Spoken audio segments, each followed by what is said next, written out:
창세기 1장 27절 28절 말씀 우리 같이 읽어볼까요?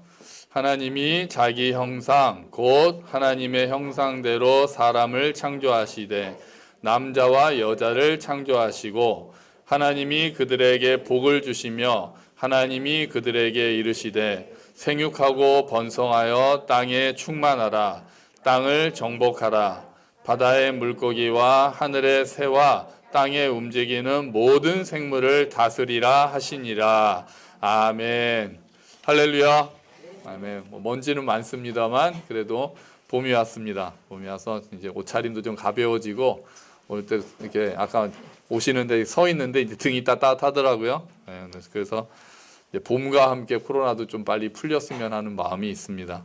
여러분 천국 하면 어떤 생각이 드세요? 천국 하면은 일단 우리가 죽어서 가는 곳을 생각을 이제 많이 하게 되죠. 그래서 천국 소망을 가지고 살아가자 그러면 이 땅의 것이 끝이 아니라 우리가 생명이 죽음은 새로운 곳으로 가는 관문에 불과하고 또 그곳에서 우리가 계속해서 누릴 하나님의 나라 우리가 그렇게 생각을 합니다.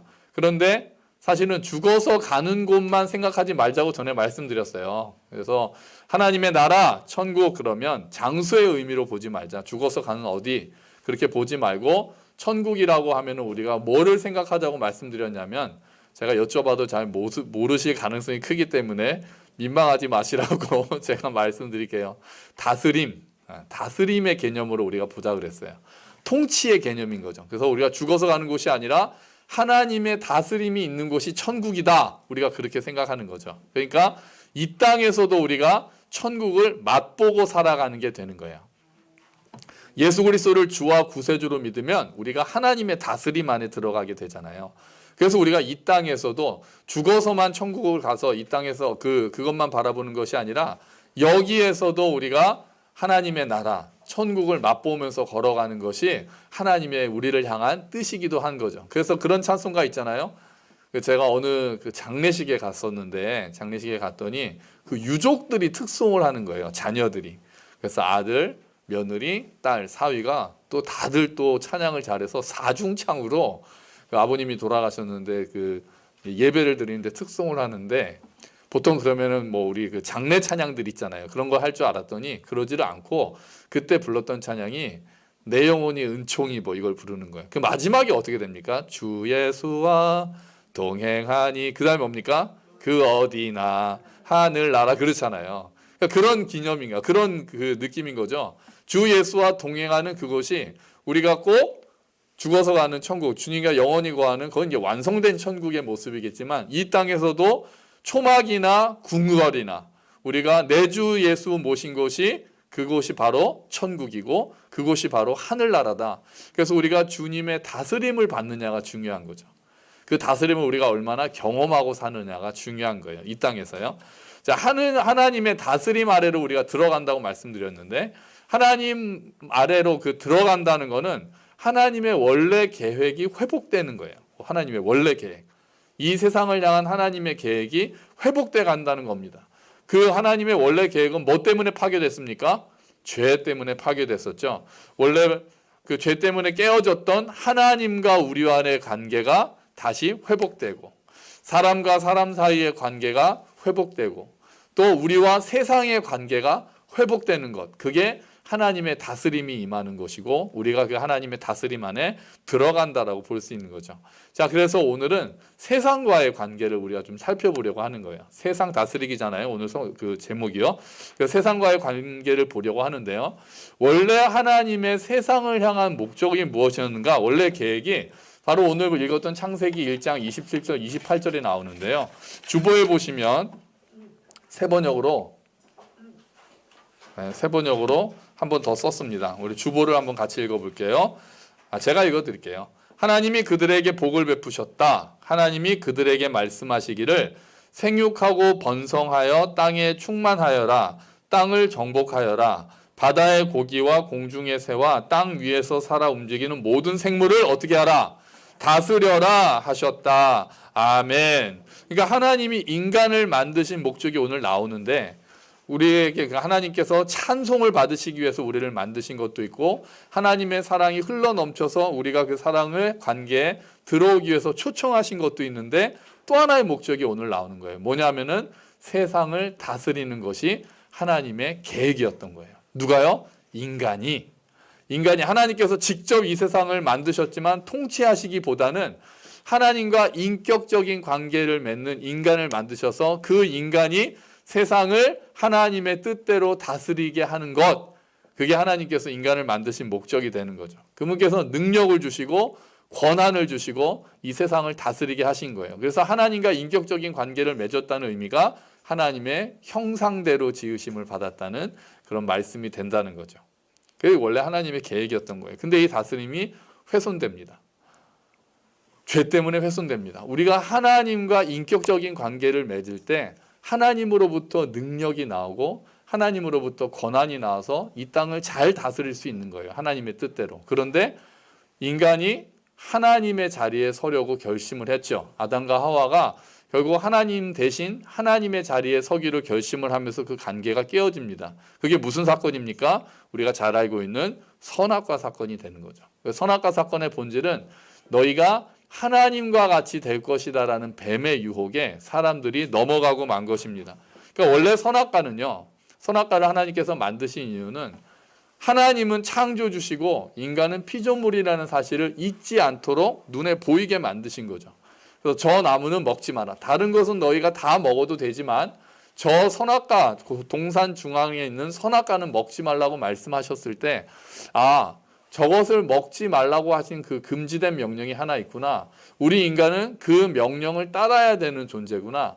나는 하나님의 사랑받는 존재고 하나님께서 지으신 존재지만 우리가 하나님의 자리에 서는 것이 아니라 하나님의 말씀에 또한 순종하는 존재구나 라는 것들을 깨닫게 하시기 위해서 선악과를 동산 중앙에 두시고 항상 그것을 보면서 기억하게 하신 거예요.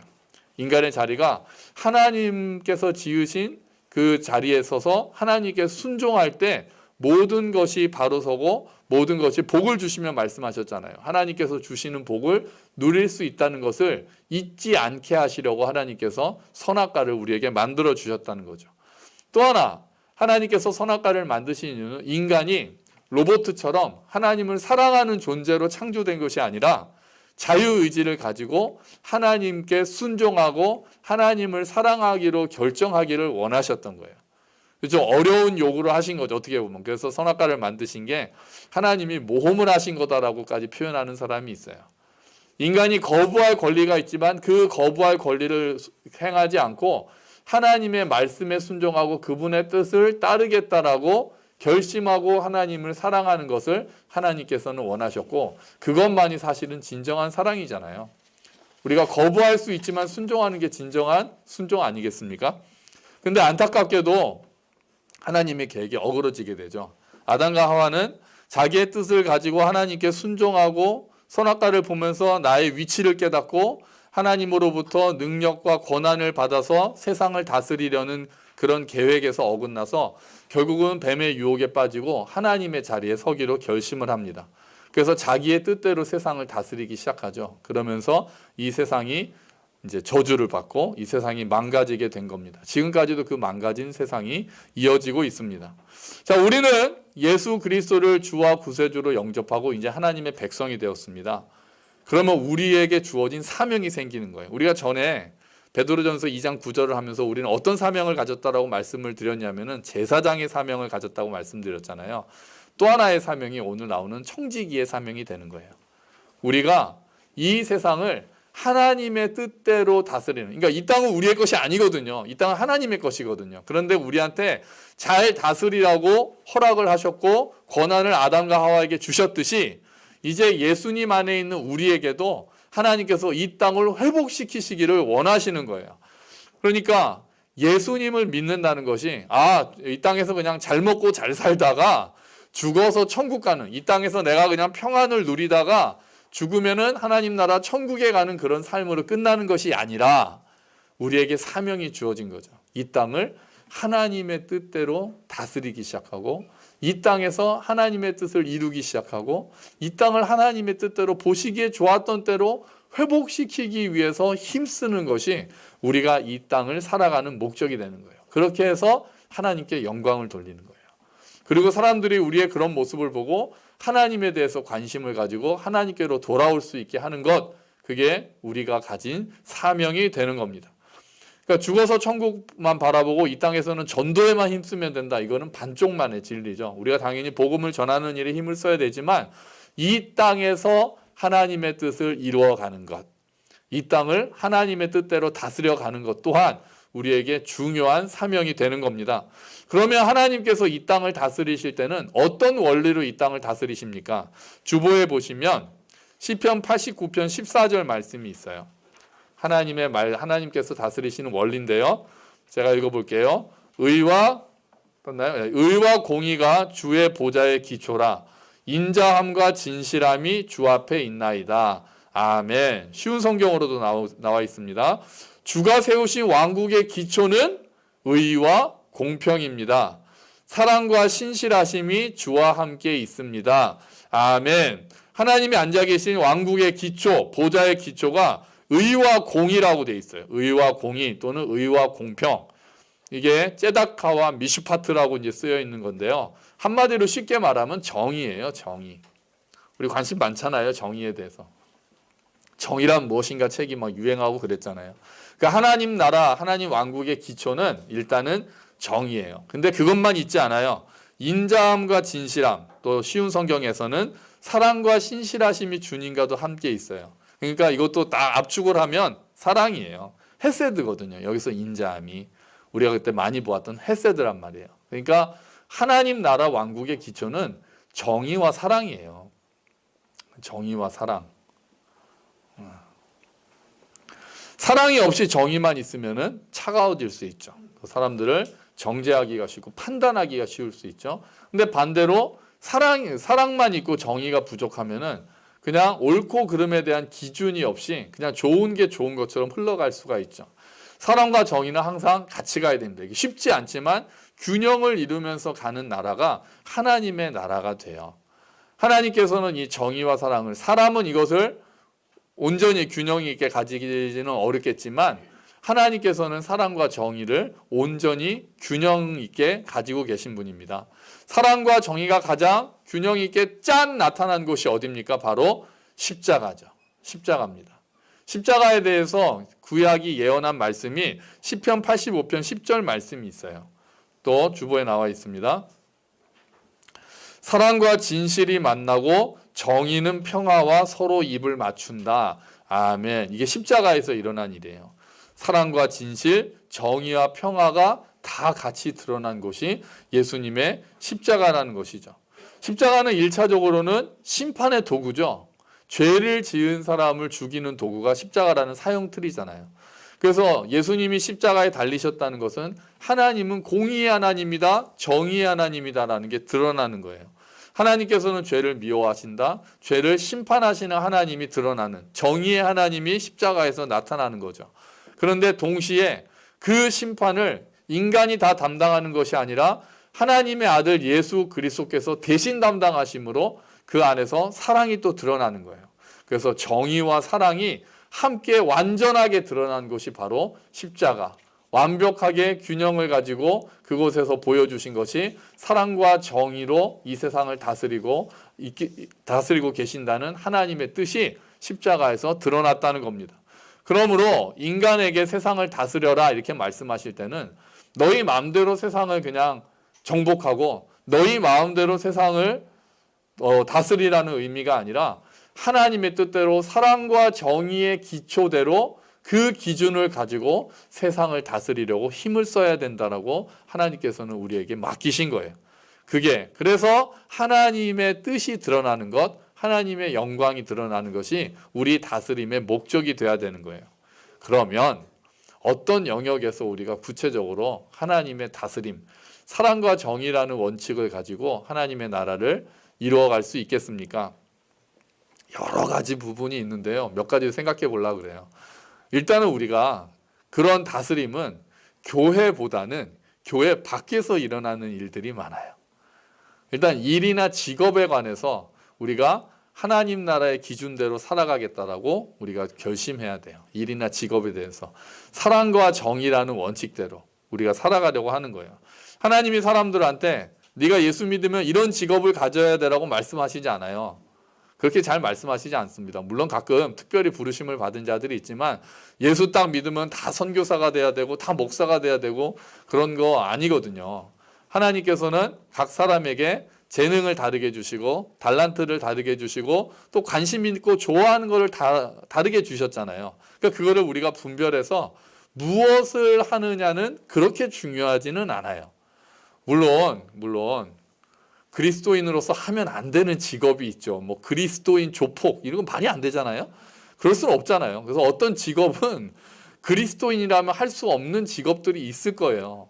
하지만 그 외에는 그런 극단적인 예 외에는 대부분은 모든 직업들은 하나님 안에서 선한 직업들입니다.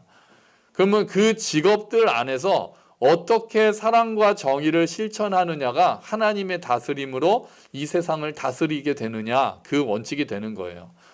우리가 쉽게 생각할 수 있는 예를 들면 변호사 같은 경우가 있죠. 변호사들의 경우에 어떤 변호사는 똑같은 법률적 지식을 가지고 정말 억울한 사람들 편에 서고 정말 약한 사람들 편에 서고 정말 진실을 밝히기 위해서 노력하는 변호사들이 있어요. 그죠? 근데 또 반대쪽도 있단 말이에요. 반대쪽은 또 힘 있는 사람 편에 서서 약자들을 이렇게 착취하고 그런 일들에 도움을 주는 변호사도 있단 말이에요. 그러면은 어떤 그리스도인이 이쪽에 서면 안 되는 거죠. 그리스도인 법률가라면 변호사라면 이쪽으로 서야 되는 거죠. 그런 거 아닙니까? 내가 가지고 있는 것들을 어떻게 하나님의 뜻대로 사랑과 정의를 펼칠 수 있을 것인가를 고민해야 되는 거죠. 모든 직업에서 마찬가지예요. 어떤 직업은 이런 게 극명하게 드러나요. 변호사 같은 경우에는. 근데 그러지 못한 직업이라 할지라도 좀 그게 드러나기가 어려운 직업이라 할지라도 그 안에서 내가 고민하는 거예요. 내가 이것을 사랑과 정의로 실현하고 있는가? 우리 일터에서 내가 사랑과 정의로 일을 담당하고 있는가? 제가 전에 이제 청년 때 저희 청년 누나가 막 고민을 하는 거예요. 뭐 때문에 고민을 했냐면 격리를 했거든요. 격리를 하는데 그 회사 사장님이 이중장부를 적으라고 명령을 딱 내린 거예요. 이중장부를 적어라. 흔히 이제 교회를 다니는데 양심적으로 그럴 수가 없는 거죠. 근데 이 누님을 더욱더 괴롭게 했던 것은 그걸 지시하신 분이 장로님이라는 사실이었어요. 장로님 사장님이 이중장부를 적어서 세금을 탈세하기 위해서 이중장부를 적으라고 부하 직원한테 이렇게 요청을 한 거예요. 그래가지고 막 너무 고민을 하다가 어떻게 됐는지 결국은 그만뒀어요.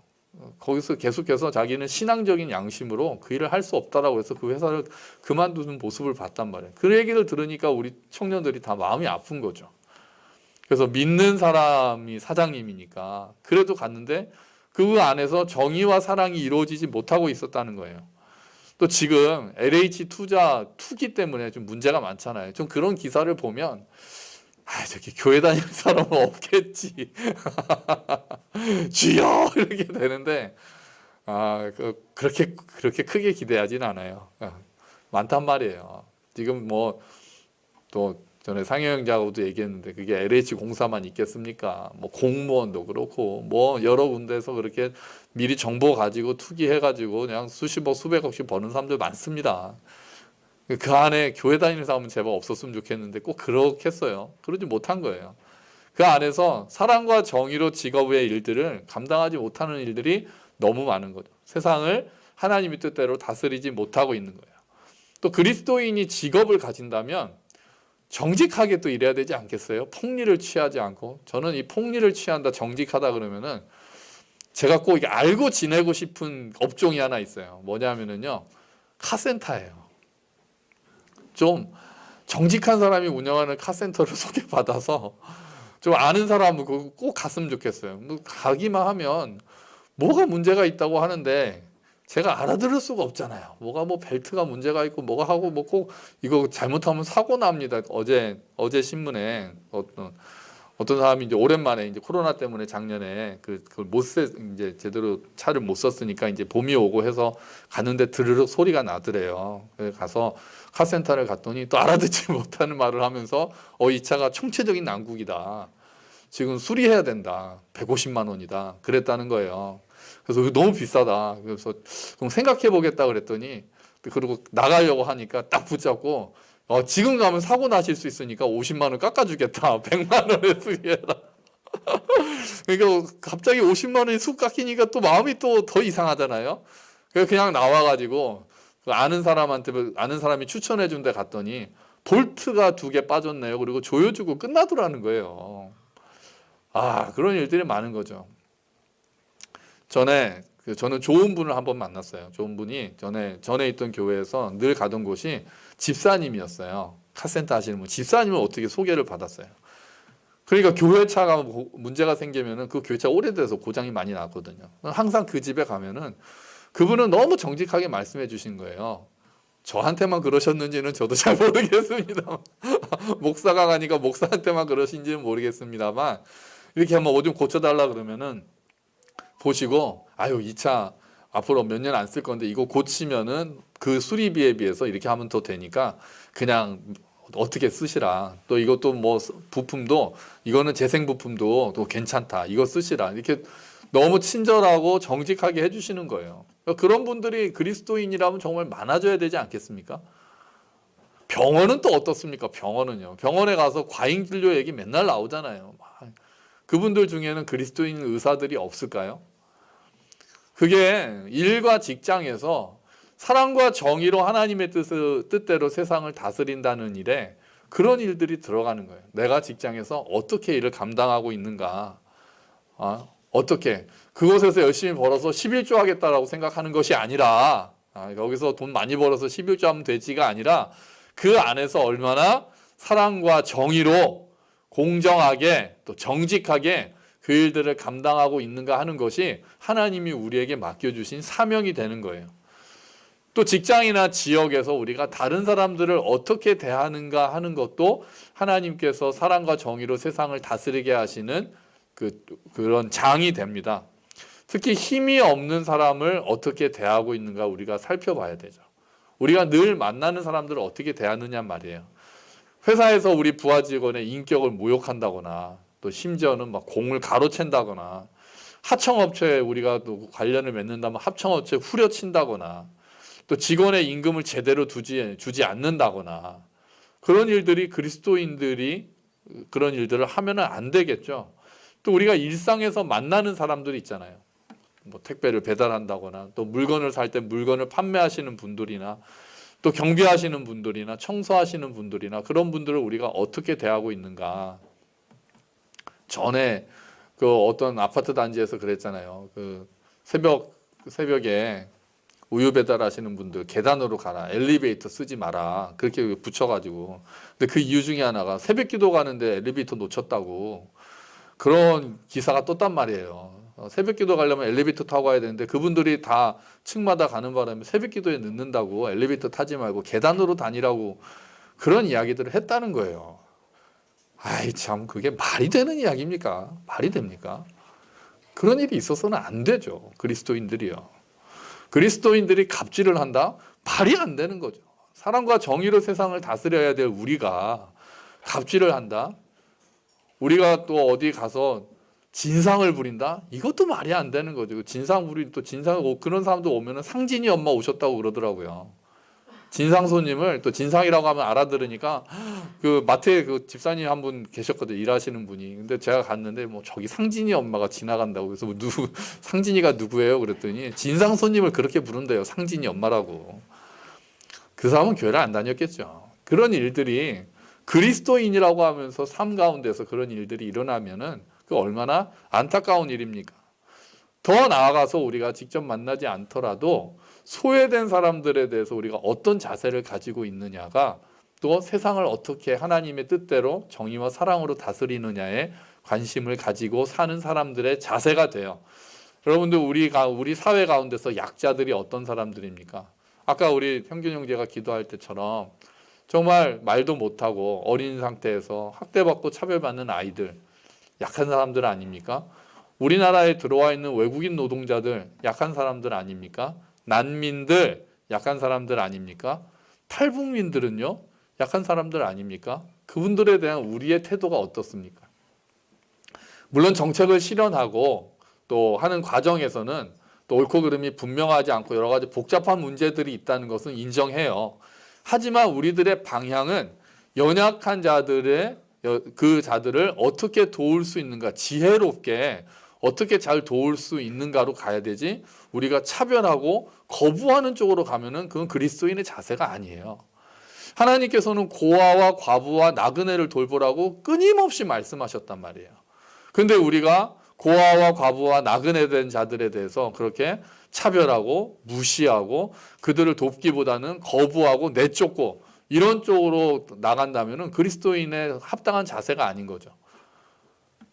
어떻게 지혜롭게 도울 것인가, 그것이 또 부작용을 일으키지 않고 어떻게 하면 지혜롭게 잘 도울 수 있을까를 논의하는 것은 괜찮지만, 괜히 두려워하고 또 그들은 또 하면 이렇다더라 저렇다더라 하면서 차별하거나 거절하는 쪽으로 나아간다면 이 세상을 사랑과 정의로 다스리기를 원하시는 하나님의 뜻에 맞지 않은 거예요. 여러분, 이 사진 기억하시죠? 이 사진 기억하십니까? 이게 장애인 학교, 장애인 특수학교를 설립하겠다고 했는데 사람들이 반대 시위를 하니까 그 앞에서 무릎 꿇은 장애 아동의 부모님들이었어요. 제발 학교를 짓게 해달라고. 이게 저쪽 강서구에 있는 그런 학교였거든요. 근데 거기 시위한 사람 중에 교회 다니는 사람 없었을까요? 우리 동네 장애인 학교 들어오면 안 된다고? 없어야죠. 없겠죠. 없었겠죠. 집값 떨어진다고 그런 학교 들어오면 안 된다라고 그렇게 시위하는 사람들 중에 그리스도인이 없었겠죠. 그게 어떻게 하나님의 마음으로 정의와 사랑으로 세상을 다스리는 자들의 모습이 될 것입니까? 어떻게 하나님의 사랑과 정의의 관점에서 봤을 때 우리 집 앞에 장애아동 학교가 들어온다고 시위하고 반대할 수가 있겠습니까? 그것은 맞지 않는 거죠. 구체적인 상황에서 우리가 생각해야 될 일들이 되게 많은 거예요. 하나님의 뜻은 무엇일까? 하나님의 사랑과 정의의 관점은 무엇일까? 우리가 생각할 것들이 많은 거예요. 또 그리스도인들은 사회의 불이한 구조와 시스템에 대해서도 우리가 생각을 해야 합니다. 감시하고 개혁하는 일에도 관심을 가져야 됩니다. 이건 정치적 성향에 따라서 하는 거 아니에요. 어떤 정권이 진보 정권 또 보수 정권이 하면은 나는 반대쪽에서 비판하고 그런 게 아니라 진보가 잡았든 보수가 잡았든 하나님의 사랑과 정의의 관점에서 올바른 정책을 펼치지 못한다면 그 누가 오더라도 네 편 내 편을 가리는 것이 아니라 우리는 하나님 편에서 비판할 수 있어야 되는 거죠. 반대할 수 있어야 되는 거죠. 누가 미워서 그렇게 하는 게 아닌 거죠. 누가 싫어서 그렇게 하는 게 아닌 거죠. 하나님 나라의 관점에서 옳은가를 가지고 그 기준으로 우리는 시위를 하거나 찬성을 하는 그리스도인들이 되어야 되는 거예요. 불의하고 부패한 부분에 대해서는 잘못됐다라고 이야기를 하는 거죠. 그 대상이 누구이든지 간에 상관없이요. 어제 그 미얀마 그 민주주의를 위해서 스님들이 오체투지를 했어요. 그 미얀마 오체투지란 거 아시죠? 길바닥에 온 몸을 다 이렇게 엎드려 가지고 붙이고 또 절하고 또 가서 그렇게 하는 것들을 오체투지라고 하는데, 그걸로 인해서 또 미얀마 그 사람들이 또 다 관심을 가지고 또 고맙다고 또 하고 한국의 스님들에게 감동했다라고 막 그렇게 막 나왔단 말이에요. 불의한 것들에 대해서 저항하는 것을 돕고 그런 체제에 대해서 저항하고 하는 것들이 우리가 가져야 될 태도가 되는 거예요. 그런 점에서 저는 모든 그리스도인들은 정치에 관심을 가져야 된다고 생각합니다. 전에도 말씀드렸지만 정치에 관심을 가져야 되는 거죠. 이전에 군사정권이 있을 때 청년들이 데모하려고 하면은 목사님들이 다 어떤 말씀을 가지고 말리셨냐면은 가이사의 것은 가이사에게, 하나님의 것은 하나님께 드리라는 예수님의 말씀을 인용하면서 정치 같은 부분은 세상의 일이니까 너희는 예수 잘 믿고 성경 공부 열심히 하고 기도 열심히 하고 데모하는 거는 너희들이 할 일이 아니라고 많이 말리셨거든요. 그런데 생각해 보면 하나님의 것이 아닌 가이사의 것이 어디 있습니까? 전부 다 하나님의 것 아닙니까? 이 땅을 사랑과 정의로 다스리기를 원하시는 하나님의 마음이라면 불의한 정권에 대해서는 데모를 하는 게 맞는 거죠. 잘못된 구조에 대해서는 개혁의 시위를 하는 게 맞는 거예요. 그래서 저는 우리 이제 젊은 우리 아이들도 그 중에서도 정치가가 나오는 거 저는 밀어주고 싶어요. 정말 사랑과 정의로 충만해서 정치를 한다면은 교회 이름으로 후원금도 우리 아이들 키웠으면 좋겠다는 마음도 있어요. 시민단체에 들어가거나 정치의 뜻을 품거나 하는 것도 우리가 말릴 것이 아니라 어차피 다 썩었어라고 포기하는 것이 아니라 그곳에서 어떻게 하면 하나님의 사랑과 정의를 펼칠 수 있을까? 쉽지 않은 일이잖아요. 오히려 우리가 기도해야 되는 일이죠. 정말 많이 자기 기득권을 유지하려고 하는 그런 판이 돼 있을 때 그런 곳에서 하나님의 정의와 공의를 펼치겠다라고 마음을 먹고 들어간다는 건 정말 어려운 일이잖아요. 그럴 때 우리가 돕고 우리가 같이 기도해 주는 일들이 있어야 되는 겁니다. 신실한 그리스도인들을 너무나도 많이 필요로 합니다. 마지막으로 우리가 관심을 가져야 되는 영역은 자연과 생태계입니다. 하나님께서 어떻게 보면 제일 처음에 이 땅을 다스리라고 하신 말씀으로 돌아가는 말씀일 수 있을 텐데요. 지금 환경 문제가 세계적으로 문제가 되잖아요. 뭐 기후 변화 이런 말 안 쓰잖아요. 이제 기후 위기라는 말을 넘어서 이제는 기후 재앙이라고 말을 쓴단 말이에요. 작년에 막 장마 엄청 길었잖아요. 우리가 2달 넘게 장마가 있었잖아요. 이런 일이 올해는 또 어떻게 될지 모르겠어요. 얼마나 더위가 올지 아니면 작년처럼 장마가 길어질지 또 겨울에는 얼마나 추워질지 우리가 알 수 없는 세상에 살고 있는 거죠. 그래서 이럴 때 우리가 환경에 관심을 가지는 것이 하나님께서 다스리시는 이 땅을 우리에게 부탁하신 이 땅을 사랑과 정의로 다스리는 데 도움이 될 거예요. 그래서 아주 구체적이고 작은 거 하나 말씀드릴게요. 우리 교회에서 가능하면 일회용 컵 쓰지 마시고 머그컵 쓰자고요. 먹고 씻어놓으면 되잖아요. 아주 작은 거지만 이제 일회용품 가능하면 우리 쓰지 말고 재활용하고 이제 그런 거 해야 되잖아요. 그래서 그런 것들이 아주 사소하지만 또 이 세상을 살리는 거 아닙니까? 그 요새는 이렇게 뭐 퐁퐁 같은 것도 자기 집에서 통 가져가고 그 통에 담아올 수 있도록 판매하는 데도 늘어나고 있다고 하잖아요. 아주 작은 일이지만 환경을 살리겠다라는 그런 일들이 하니까 우리가 아주 작은 일에서부터 우리 교회도 어떻게 하나님께서 이 땅을 만드신 곳에 사랑과 정의의 마음으로 동참할 수 있을까? 조금 더 불편하죠. 우리의 환경을 지키려면 우리는 불편합니다. 불편함을 감수하고 그렇게 우리가 하면 어떨까 생각을 하는 거죠. 하나님께서 만드신 창조 세계를 아끼는 것이 하나님의 사랑과 정의를 드러내는 일이 되기 때문에 그렇습니다. 여러분, 하나님이 다스리시는 원리가 사랑과 정의라는 건 분명하지만 이것이 구체적인 삶에 들어올 때는 쉽지가 않습니다. 복잡하게 얽혀 있습니다. 그래서 우리가 분별할 수 있는 지혜가 필요하고요. 공동체가 필요합니다. 함께 의논하고 어떤 것이 정말 하나님의 뜻에 맞을까? 그 뜻을 고민하고 공부하는 공동체가 필요합니다. 어디까지 사랑의 기준으로 행해야 될지 또 어디까지 정의의 기준으로 행해야 될지 또 우리가 판단하기가 쉽지가 않습니다. 그래서 하나님께서 지혜를 주시고 공동체를 주신 겁니다. 또 우리가 불편함을 감수해야 될 때도 있습니다. 내 이득을 포기해야 될 때도 있습니다. 사랑과 정의를 실현하기 위해서 내가 가지고 있는 이익을 내려놓아야 할 때도 있는 거죠. 그래도 그럴 때 내가 가지고 있는 이익을 지키는 것보다 하나님의 선하심, 하나님의 뜻을 이루는 것이 더 맞다라고 결단하는 그런 태도, 용기가 필요합니다. 지혜가 필요하고 용기가 필요합니다. 구체적인 삶 가운데서 하나님의 사랑과 정의를 실현시키려고 노력하는 저와 여러분이 되시기를, 그래서 망가진 세상을 조금이라도 회복시켜서 하나님께 영광이 되고 하나님께 기쁨이 되고 그로 인해서 또 많은 사람들에게 하나님의 살아계심을 보여줄 수 있는 저와 여러분의 삶이 되기를 주의 이름으로 축원합니다. 아멘. 우리 함께 기도하겠습니다. 하나님, 사랑과 정의로 이 땅을 다스리기를 원하시는 주님, 우리가 지혜를 가지고 용기를 가지고 그 일들을 실천하기를 원합니다. 쉽지 않습니다. 하나님의 도우심이 너무나도 많이 필요합니다. 우리 공동체가 함께 고민하며 기도하고 그 일들을 수행할 수 있도록 주님 도와주시옵소서. 우리 함께 기도하겠습니다.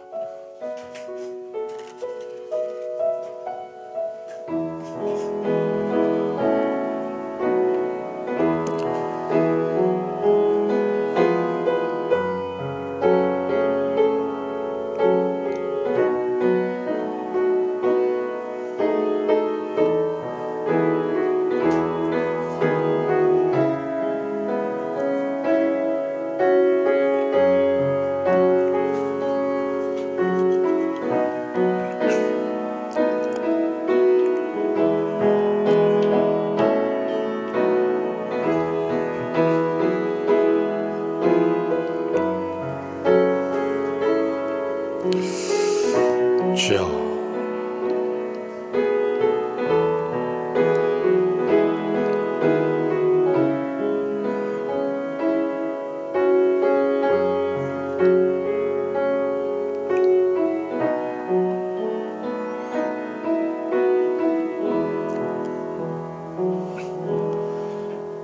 하나님 아버지께서 이 세상을 보시기에 좋게 만드시고는 우리 인간을 만드셔서 이 땅을 다스리라고 부탁하셨습니다. 하나님, 그것은 우리 마음대로 세상을 정복하는 것이 아니라 하나님의 뜻대로 사랑과 정의의 원리로 다스리기를 원하시는 하나님의 계획이었음을 기억합니다. 이제 하나님의 백성이 된 우리들이 또한 이 망가진 세상을 하나님의 뜻대로 다스리고 회복시키는데 사명을 가지고 힘쓰기를 기도합니다. 주님, 지혜가 필요합니다. 용기가 필요합니다.